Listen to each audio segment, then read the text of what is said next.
So I arrived in Odessa after 18 hours journey transiting through Moldova. I was lucky to be greeted by my wife, a croissant and a coffee before we took a taxi to the new home. I'll be living here for at least the next year in Ukraine, and we intend to settle here permanently. Although me and my wife disagree on which city we would exactly like to end up in, um, for now we will be living in Odessa, where we have a chance to live in Nadia's grandma's house, which is now vacant after she recently passed away. This gives us time to get ourselves up and running, and it's the chance to trade in a cramped one-bed flat on a noisy main road in London for a spacious bungalow with 6 rooms and a garden here on the outskirts of Odessa. And for me, it's a chance to see a very different side of Ukraine than I saw before when I was frequently visiting Kiev before the war. Here we have an outhouse toilet and chickens and dogs and a vegetable garden, as well as Wi-Fi internet.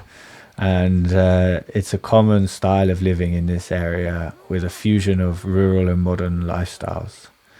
For a city boy born and bred in London, I must admit it's a bit of a culture shock, yet pleasantly satisfying to have such a connection to nature so easily in our everyday life, whilst still being 20 minutes bus journey from the centre of a major city.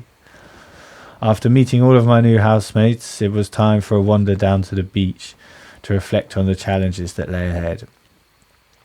Standing on the shores of the Black Sea, I was reminded that on the other side, in Turkey, a Ukrainian delegation would be meeting a Russian delegation for the first time since 2022. And although no one really had high hopes for these talks in producing a ceasefire, it was good to hear that a prisoner exchange of 1,000 for 1,000, the largest ever, was being negotiated. Walking down the beach, I'd crossed paths with a soldier on R&R with his girlfriend or wife, and I couldn't help but feeling a bit useless.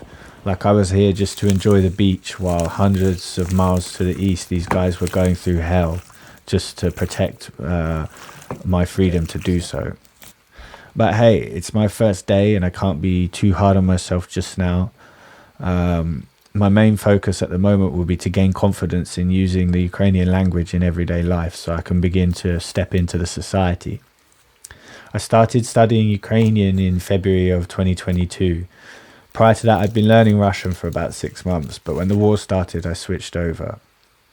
And at the same time, many language learning apps had a Ukrainian renaissance with new or improved programs of study coming out, some even for free. After that, it was time for another very Ukrainian experience, shashlik. Now, I should tell you, I've been a chef in London for about 10 years and was really looking forward to be able to barbecue things in my own garden. Again, not something you can do in a one-bed flat above a main road in South London.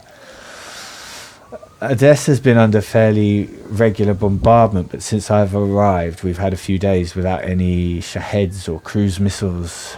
The window of the kitchen is slightly cracked from a blast wave from a year or two ago, although you wouldn't think it's sitting watching the fire slowly crackling. It's an old house, and Nadia's grandfather, along with an extended family, built the property around 70 years ago, and there's a lot of repairs and renewals that could be done. For now, we need to sort out all the old belongings and decide what to do with them, sell, scrap or keep. I was successful in clearing a space for my electric drums.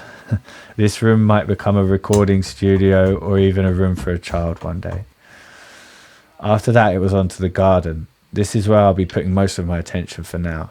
There's still enough time to plant the garden for this summer. I reckon you could feed a whole family all year round if you knew what you were doing here.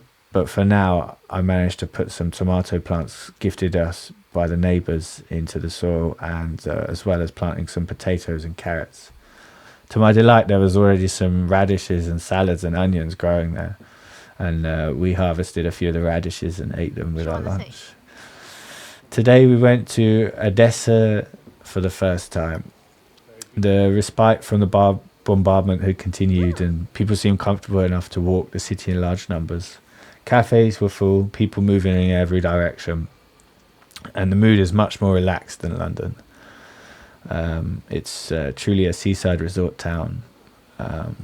So many nice cakes and nice food and coffee to try.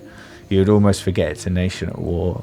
However, as we turned down the central street, we encountered families of the still imprisoned Azovstal defenders making a display in protest to the government, urging them to bring them home, that these defenders would not be forgotten. Some of these fighters will have been in Russian captivity since the first few months of the war, when these Azovstal defenders made a vital sacrifice, holding out surrounded in the Azovstal for as long as possible, taking the brunt of a Russian offensive, but buying time for the rest of the country to organize and deploy, considered by many to be a critical event in the early days of the war. I brushed up on some reading practice in a cafe with a free newspaper before we headed to the famous Potemkin Steppes. Here some street musicians sung to a crowd against the backdrop of Ukrainian grain ships leaving and entering the port. Towering above them, the burned out remains of Hotel Odessa.